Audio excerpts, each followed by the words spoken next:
Today through Saturday at the Kentucky Exposition Center, the 58th Annual National Farm Machinery Show. The show is the largest of its kind, and it features the latest in farming technology.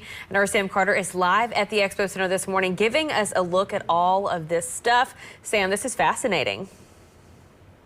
It really is, Alex, super fascinating. There are a lot of stuff that's on the cutting edge of agricultural technology, and probably nothing more so than what we're about to do and show right now. I have Mr. Stein here from Pegasus Robotics. Very quickly, I'm looking at a giant drone. What do you guys do, and how do you guys kind of improve the farming process? Yeah, so we're just, we're a technology company, solution company, really. Sure, yeah. And so what we're providing is the spray drones, of course. We're the exclusive dealer of the XAG product line.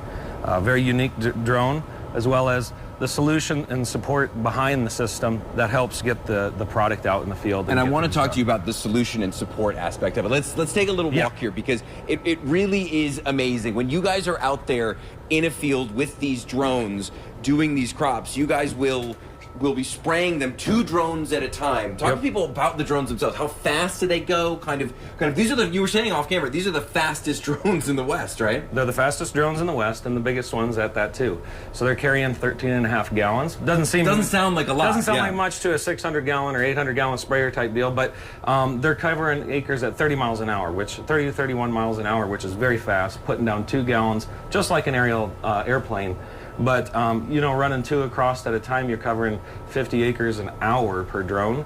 So you can get up to about 100 acres per hour with 2 drones running. Unbelievable. And these are all battery operated. Show people how you can kind of cycle these in and cycle these out. And when a drone lands and you're refueling it, how long is it on the ground versus, and how long can you, and how short of time does it take to get it back into the air? Good question. So we run them just like NASCAR, basically. The goal is the pit stop needs to be less than 1 minute. So we're all familiar with NASCAR and how fast they go. You're going to pull both of these batteries out as fast as you can.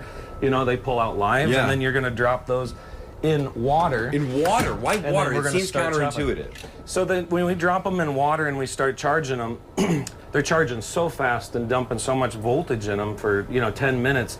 You know, it keeps the batteries conditioned, it keeps them in good shape, and they last for thousands of cycles. That way you just pull them out, they're ready, and then when we're done, we're going to drop them right back in the drone. I feel like this is one of those moments I should tell people, don't try this at home. Pegasus Robotics is one of the many folks on display here at the Expo Center today through Saturday. This is one of the coolest things ever. This goes 31 miles an hour, ladies.